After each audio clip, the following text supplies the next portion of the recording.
Voici donc une nouvelle vidéo. Bon, il faut que j'efface la console, clear console, voilà, qui va avoir deux signes, cette fois-ci deux signaux. Je vais rappliquer deux signaux et je vais les regarder à l'oscilloscope. Bon, pour ça, je vais chercher application Xcos. Voilà, je le mets là-bas. Voilà, plutôt comme ceci. Vous voyez que s'il est là, je l'ai mis. Enfin, ici, on sait le tirer en cours, il n'y a pas de problème. Bon, donc je vais mettre deux signaux. Je vais l'agrandir. Bon, celui-ci, il m'a l'air de plus bouger, alors que ce que vous faites, vous le bougez par ici. Et là, vous pouvez le manipuler. Voilà. Bon, alors, je reviens ici. Donc, je vais chercher Xcos. Oui, si je réduis. Voilà, je vais le réduire là. Et je vais chercher, bien sûr, la palette. Alors, je mets un générateur de signal carré et un générateur de signal sinusoïdal. Alors, je vais l'attaquer par un clock ici. Voilà.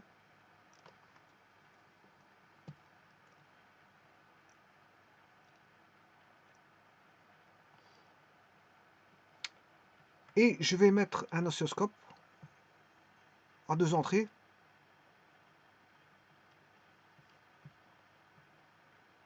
Same scope. Et là, je vais relier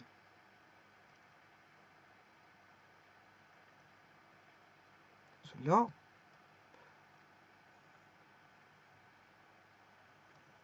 Je vais relier celui-là. Et bien sûr, mettre de nouveau un clock.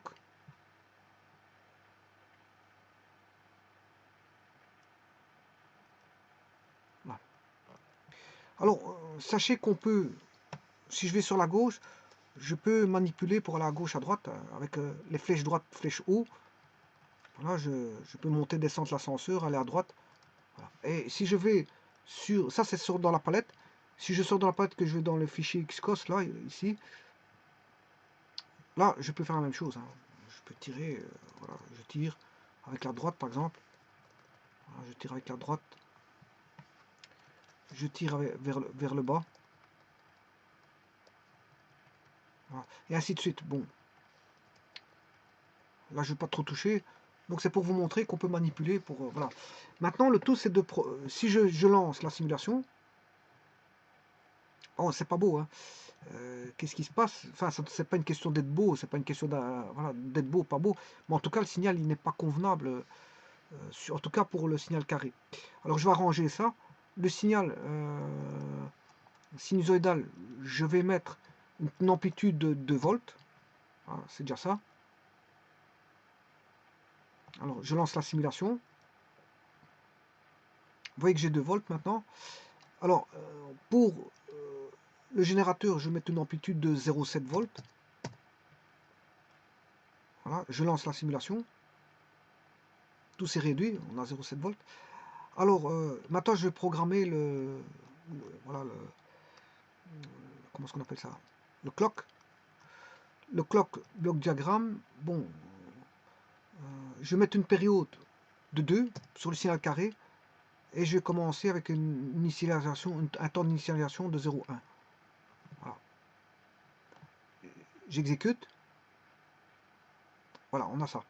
Alors, c'est bien un signal carré. Pourquoi? Parce que si je vais dans Edit Axe Properties, je vais dans les axes, je prends l'axe X. Pour l'axe 1, je mets Middle. Voilà, et je vais dans l'axe 2 et je mets aussi Middle. Voilà. Il y a ça qui apparaît. Alors, voyons voir. Ici, je vais laisser 0,1,0,1. La période, c'est 0,1,0,1. C'est pas un problème, ça. Voilà. Voilà. Donc, maintenant, on va analyser ceci. Donc, c'est bien un signal carré. Pourquoi carré? Je vais vous montrer pourquoi. Je vais le rappliquer sur Paint.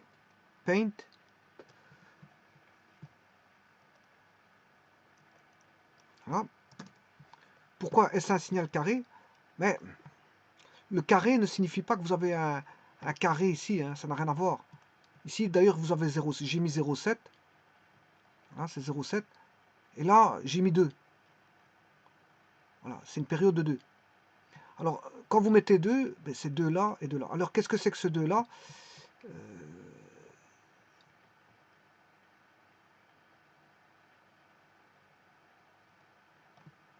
Ça, c'est la palette Xcos là. Le 2 là, ben, c'est le 2 que vous avez ici. Voilà, 2. Je peux changer, hein. Je peux mettre 4. Alors, je simule. Bien sûr, je vais chercher le graphique. Et là, vous voyez qu'il y a une séparation de 4. 4, 4, tous les 4. Il est bien carré. Donc, ce qui veut dire que un signal carré ne veut pas dire que vous avez un carré ici, ça n'a rien à voir. Hein. Ça n'a rien à voir. Un signal carré, il est carré parce que là, vous voyez bien que on a une période de conduction. Et là, on a une période de conduction qui est positive. Et là, on a une période de conduction qui est négative. Si je devais le remonter, ben, il y aurait que de positif. Hein. Il n'y aura pas voilà, voilà, il n'y aura pas de positif ni de négatif. Mais ici, je vais réfléchir par rapport au positif. Là, il conduit, il est positif, voilà, sur une période T1, et il est négatif sur une période T2. Voilà. Donc, il est 50% positif et 50% négatif.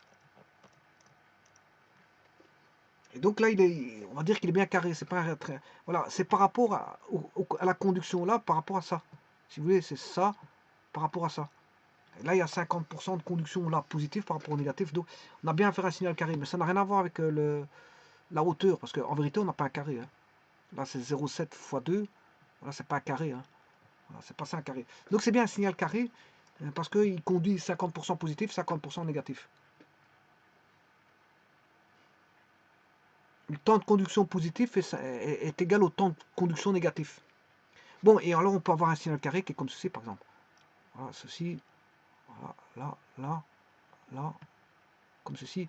Là, il est 50% positif et 0 et 50% nul. Là, il est 50% positif et 50% nul. Par contre, ici, il est 50% positif et 50% négatif à la place d'être nul. Donc, ça constitue quand même un signal carré.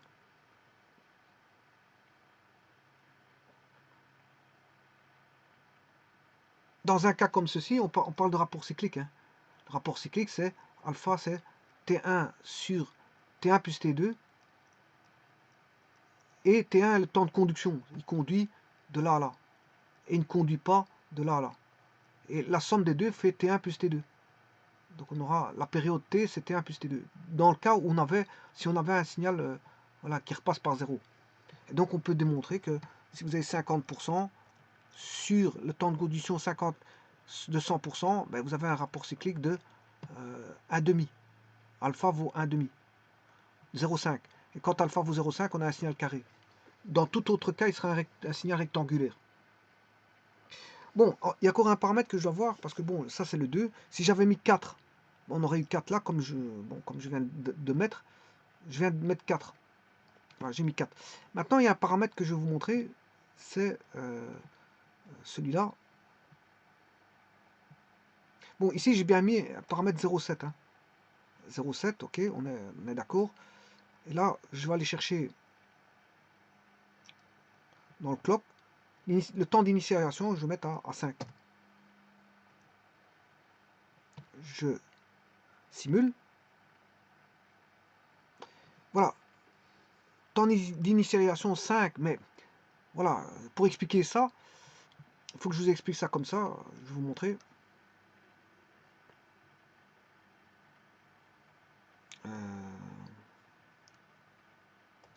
Voilà.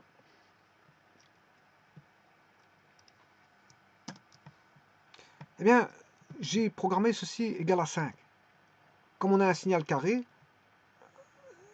j'aurai du positif de 5 unités, 5 unités, 5 unités, voilà, 5 unités, voilà. Mais là, on a un temps de début qui sera égal à, si vous voulez, j'ai mis 5, je crois que j'ai mis 5,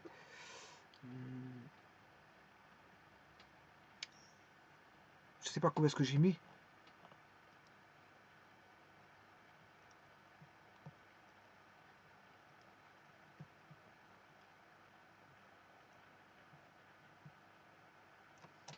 propriété, non, la période c'est 4, et le temps d'initialisation c'est 5, on est d'accord, donc c'est pas 5, la période c'est 4, c'est le temps d'initialisation qui vaut 5, donc si je retourne sur Paint, voilà, ici, là ça fait pas 5, ça fait 4, là on a 4, je m'excuse, hein. La période fait 4, pas 5, 4, 4, 4, avec un temps d'initialisation de 5, c'est-à-dire il va démarrer à partir de 5, ça c'est le temps d'initialisation, c'est un espèce d'offset, un temps d'offset, donc le temps d'initialisation, je le mets à 5, et puis il fait 5, il fait ces 4, voilà, ces 4 là, pour arriver à 9, il est bien à 9 ici, parce que là vous avez 10, oui, voilà, 8, 9, 10, voilà, c'est juste ça, le temps d'initialisation c'est ça. Bon, maintenant, voilà.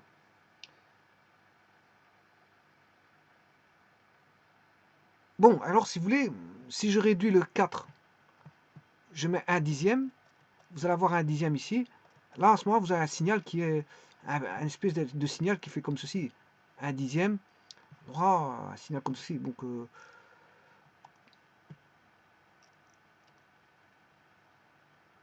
j'aurai, si je mettais un dixième, la période un dixième, mais j'aurais ceci. Ça vaut un dixième. Voilà. Donc, j'aurai celui du bas, un dixième. Celui du haut, un dixième.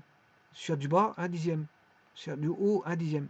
Et ça commencerait à partir de 0,1 si je mets 0,1. Et ce que vous voyez là, ce que je suis en train d'expliquer là,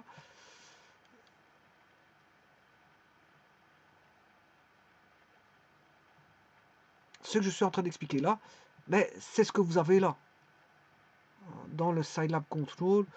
Bon, ça, je vais le retirer. Ici, j'ai été mettre 0,1, 0,1. La période, c'est 0,1. Donc, c'est une très courte période, c'est une impulsion. C'est une impulsion. Et il va commencer, bien sûr, avec un temps de 0,1. Après 0,1 unité de temps, ben, il va commencer à faire son travail, c'est-à-dire une période de 0,1 positif et 0,1 négatif. Voilà, un dixième de temps positif, un dixième de temps négatif.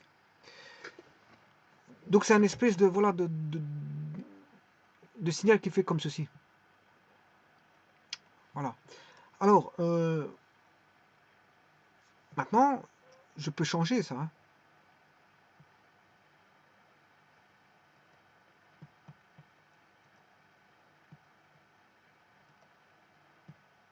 Je peux changer ça et aller dans la palette.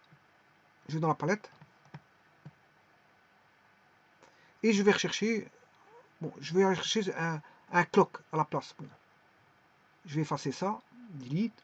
Et je vais mettre un clock.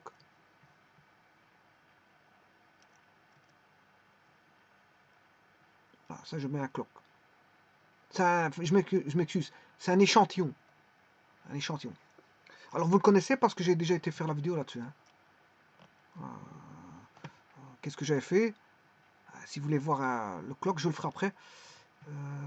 Eh bien, tout d'abord, je vais lancer la simulation. Je vais chercher le dessin. Voilà, on a ceci. Mais vous voyez que la sinusoïde est écrasée. Et l'autre, il est plus ou moins comme ça. Hein, plus ou moins. Voilà, c'est un petit peu un travail qui a été mal fait. Et c'est normal parce qu'en fait, il faut aller rechercher à quel moment il faut tracer. Comme quand vous tracez un dessin sur, enfin une fonction sur, comment on appelle ça, Scilab, il faut lui dire tous les dixièmes de points, il faut dessiner. Voilà, là c'est un échantillon de 1. Bon, je vais mettre un échantillon de 0,1. Je fais OK. Et là, vous allez voir que c'est beaucoup plus précis. Bon, il faut pour ça que je vais chercher. Voilà, le graphique est mieux. Parce que vous faites un dessin tous les dixièmes de points. C'est comme s'il envoie il envoie une impulsion tous les dixièmes. Donc, vous avez un tracé tous les dixièmes. Aussi bien de la sinusoïde que de la, comment on appelle ça, du signal créneau. Donc, vous pouvez mettre un sample, hein. Un sample, c'est pas un problème. C'est pas un problème, ça. Mettez un sample, ça marche. Voilà. Alors maintenant, dernière chose, je vais vous montrer ici, comme je vous dit, je vais enlever celui-là. Voilà. Enlever celui-ci. Enlever celui-ci, ça m'intéresse plus. Voilà. Enlever et je vais aller chercher voilà, deux comme celui-ci, un pour lui et un pour lui. Voilà. Je vais le câbler là pour lui et pour lui. Bon. Et maintenant, je vais lancer. Voilà. Il y en a un derrière et un devant. Ça, celui-ci, c'est pour celui-là de gauche, vous aurez compris. Ça, c'est pour celui-là de droite. Bon, vous avez l'échantillon. Voilà, il trace tous les, je ne sais pas combien. J'ai mis 0,1, tous les 0,1. Voilà, il trace tous les 0,1. Non, c'est pas celui-là. Celui qui trace tous les 0,1, c'est justement celui-là. C'est pour ça qu'il a l'air resserré. Il trace tous les 0,1. Bon, si vous voulez tracer tous les 1, vous mettez bloc diagramme paramètres, vous mettez 1. Voilà, vous mettez 1. Voilà, OK. Et vous faites de nouveau. Et là, vous voyez que c'est déjà mieux. Hein. Il trace tous les 1 là. Maintenant, si vous voulez tracer tous les deux, quand est-ce qu'il doit tracer une fonction, par exemple, tous les deux unités, ben, vous avez dans programme paramètres, vous mettez tous les 2 unités, vous voulez qu'il voilà, il vous trace. Voilà. Vous faites bien sûr ceci, et vous allez chercher, là c'est tous les unités, il va vous tracer la fonction. Donc il fera une interpolation linéaire tous les 2 unités, si vous voulez, des fonctions qui vont arriver, enfin, par rapport au timing donné par voilà, l'échantillonneur ici. C'est un espèce de échantillonneur, un sample clock. Voilà, il est tout fabriqué pour envoyer un échantillon bien fait, comme ça, toujours bien droit. C'est une impulsion, en fait, il envoie une impulsion. C'est une impulsion, ça. Enfin, c'est quelque chose d'impulsionnel. Bon, il envoie une impulsion qui a une durée, enfin, qui monte jusqu'à une tension de 0,8. Maintenant, enfin, jusqu'à, oui, une tension de 0,8. Maintenant, qu'est-ce que vous pouvez faire? Vous pouvez le décaler. Je vais le décaler. Je vais mettre décaler. Enfin, il va commencer à partir de 5. Voilà, à partir de 5. Ouais, c'est vrai qu'il doit être plus grand que l'autre. L'autre doit être plus grand. Celui-ci doit être plus grand. Je vais commencer à 8. Voilà. Je lance l'échantillonneur. Voilà. Et qu'est-ce que ça donne? Il commence en 5. Et tous les 8 à partir de 5, il va échantillonner. Donc 5 plus 8, ça fait 8, 9, 10, ça fait 13. Puis 13 plus 8, ça fait 21. 21 plus 8, 29. Et voilà. C'est comme ça qu'il échantillonne. Par contre, l'autre, c'est pas du tout comme ça qu'il travaille. Hein. Bon, l'autre, c'est celui-ci. Bon, on va regarder celui-ci. Je vais lui mettre, donc diamant, voilà, je vais mettre une période de 4. 4. Donc celui-ci, je vais l'effacer, j'en ai plus besoin. Delete. Voilà, je vais effacer celui-ci, delete. Et maintenant, je vais faire travailler celui-ci. Qu'est-ce que j'ai? C'est ça, je crois que c'est ça. C'est celui-là. Donc il commence. C'est ça. Il commence sa comptabilisation en 5. C'est l'offset, c'est comme l'offset de l'autre, c'est un peu la même chose. Son temps d'initialisation, il est en 5. Voilà. Et vous avez une période de 4, donc 5 plus 4, ça fait 9. C'est un peu la même chose que l'autre. Hein. Bon, c'est un peu la même chose. Voilà. C'est un peu la même chose ici. Il parle d'un temps d'initialisation, il parle plus d'un temps. Voilà. Alors que l'autre, c'était plus un offset. Il parle en termes d'offset pour l'autre et voilà, voilà, c'est plus ou moins la même chose. Plus ou moins la même chose, voilà.